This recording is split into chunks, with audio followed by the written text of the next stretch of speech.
안녕하세요. 오늘은 우크라이나 전 육군 총사령관의 통찰을 바탕으로 기술이 어떻게 전쟁의 규칙을 완전히 새로 쓰고 있는지 그 무서운 진실에 대해 한번 깊이 파헤쳐 보겠습니다. 3차 세계대전은 어떤 무기로 치러질지 모르지만 4차 세계대전은 막대기와 돌로 싸우게 될 것이다. 아마 많이 들어보셨을 거예요. 아인슈타인의 이 유명한 경고는 오랫동안 미래 전쟁에 대한 우리의 공포를 상징해 왔죠. 바로 기술이 인류 문명 전체를 원시 시대로 되돌려버릴 수 있다는 그런 두려운 말입니다. 그런데 말이죠. 만약에 거대한 핵 전쟁 같은 그런 파국적인 사건이 아니라 이미 우리 주변에 있는 바로 그 기술들이 전쟁의 모든 규칙을 조용히 하지만 완전히 뒤바꾸고 있다면 어떨까요? 자, 그 변화의 가장 첫 번째 그리고 핵심적인 개념이 바로 로봇화된 킬존이라는 겁니다. 이게 뭐냐면 현대의 전쟁터는 더 이상 인간의 용기나 훈련 수준이 아니라 기술 그 자체가 생사를 결정하는 공간이 되어버렸다는 뜻이에요. 옛날 전쟁을 한번 떠올려 보세요. 거대한 탱크 부대가 밀고 들어오고 길게 파인 참호에서 싸우는 그런 힘과 힘의 대결이었잖아요. 근데 지금은 완전히 달라졌습니다. 모든 것이 실시간으로 감시되는 투명한 전장이 됐고 그 중심에는 바로 로봇들이 지배하는 킬존이 있는 시대가 온 거죠. 무려 25km. 이게 바로 드론, 각종 센서, 그리고 인공지능 무기가 만들어낸 새로운 살상지대의 최소 깊이입니다.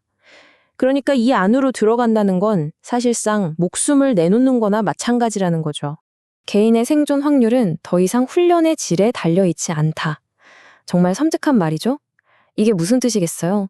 아무리 잘 훈련된 최정예 병사라고 해도 이 자동화된 킬존 앞에선 그냥 속수무책일 수밖에 없다는 겁니다. 그러다 보니까 이제 더 이상 수백만 명의 군인을 동원하는 그런 대규모 동원의 시대는 끝났다고 보는 겁니다. 왜냐하면 이 킬존에서 인간의 희생은 너무나 뻔하고 또 필연적이니까요. 이제 전쟁의 승패는 머릿수가 아니라 누가 더 뛰어난 기술과 경제력을 가졌느냐에 달리게 된 거죠.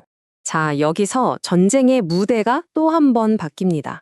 단순히 총칼을 겨누는 물리적인 공간을 넘어서 이제는 경제 영역으로까지 확장되는 거예요. 바로 한 나라의 전략망 같은 핵심 기반 시설이 새로운 최전선이 되는 이른바 경제적 소모전의 시대가 열린 겁니다. 이런 경제 전쟁을 가늠하게 하는 게 바로 새로운 종류의 소모전 무기들입니다.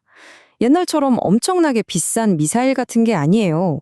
이건 아주 싸게 대량으로 만들 수 있으면서도 정확도는 기가 막히게 높아서 상대방의 비싼 방어 시스템이나 경제 그 자체를 말려죽이는 데 특화된 무기들인 거죠.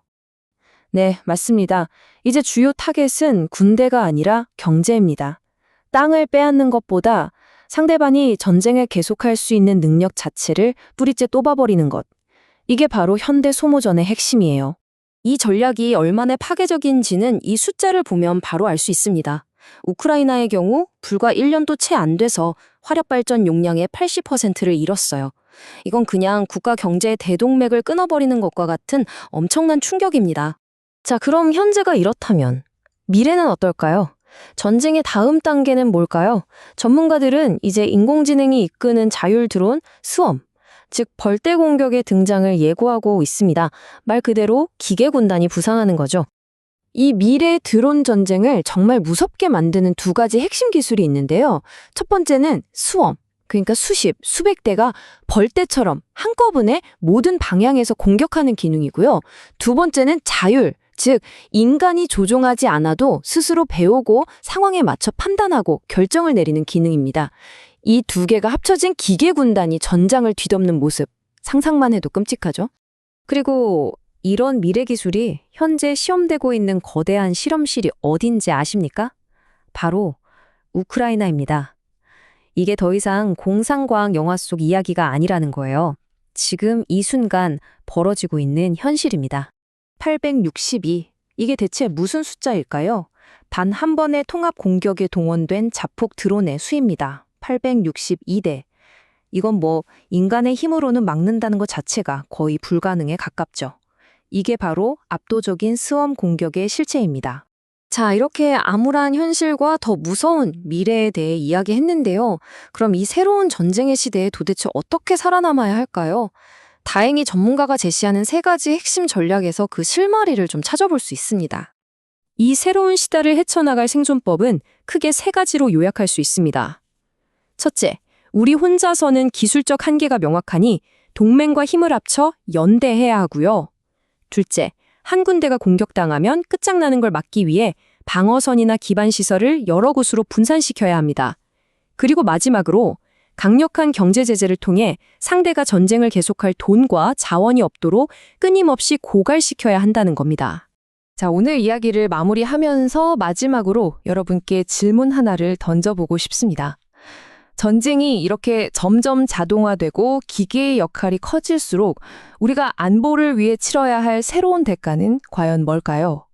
단순히 더 많은 기술과 더 많은 돈이면 충분할까요?